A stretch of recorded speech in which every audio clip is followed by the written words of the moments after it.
আসসালামু আলাইকুম রহমতুল্লাহ। Dear audience, আশা করি সকলে ভালো আছেন। আলহামদুলিল্লাহ, আমিও ভালো আছি। আজকে নিয়ে আসলাম কপির ব্যবসা নিয়ে বিভিন্ন তথ্যবহুল আলোচনা।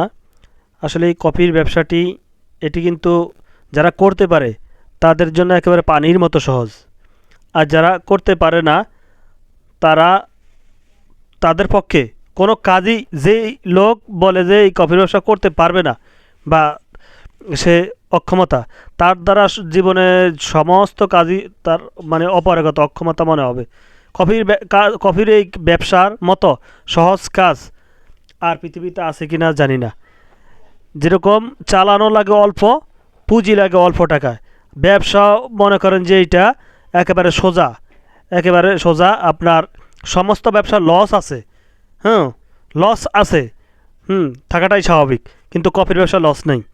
কফির ব্যবসার লসের পার্সেন্ট একেবারে জিরো।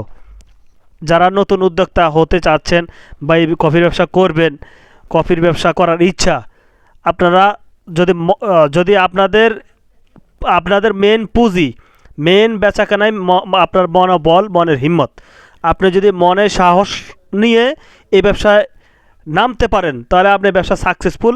আপনার প্রতি মাসে আপনার অনায়াসে 30 থেকে 35 হাজার টাকা ইনকাম আসবে ফুল টাইম করতে পারলে, আর পার্ট টাইম করলেও 10-15 হাজার টাকা আসবে।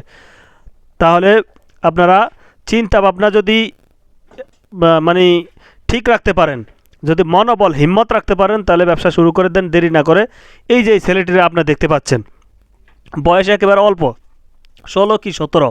হুম, এই ছেলে যদি এই কফির ব্যবসা করতে পারে তাহলে আপনাদের জন্য এটা কিছুই না, পানি ভাত। সে এই কফি সেল করে আপনার পার্ট টাইম, আবার পড়াশোনাও করে। তাহলে এই ছোট ছেলেটি, এই বাচ্চা ছেলেটি, বয়স অল্প, সে যদি করতে পারে তাহলে আপনারা কেন করতে পারবেন না? আপনাদের পক্ষে একেবারে সোজা, একেবারেই সহজ কাজ। হুম, করতে পারলে একেবারে সবই সহজ, সহজ কাজ। আপনারা যাবেন, এটা এই কফিটা সেল হয় মূলত বিভিন্ন মার্কেট, বাজার, হাটে, বাজারে। হ্যাঁ, তরকারি বাজার, মাছ বাজার, তারপরে আপনার মোবাইল মার্কেট, ইলেকট্রনিক্স মার্কেট, পাইকারি বিভিন্ন মার্কেট, পাইকারি পাঞ্জাবির বাজার, গেঞ্জির বাজার, এবং হার্ডওয়ার্কের মার্কেট, বিভিন্ন জায়গায় বিভিন্নভাবে আপনারা এই ব্যবসাটি করতে পারেন। অর্থাৎ বাজার ঘাটে বেশি চলে, কেননা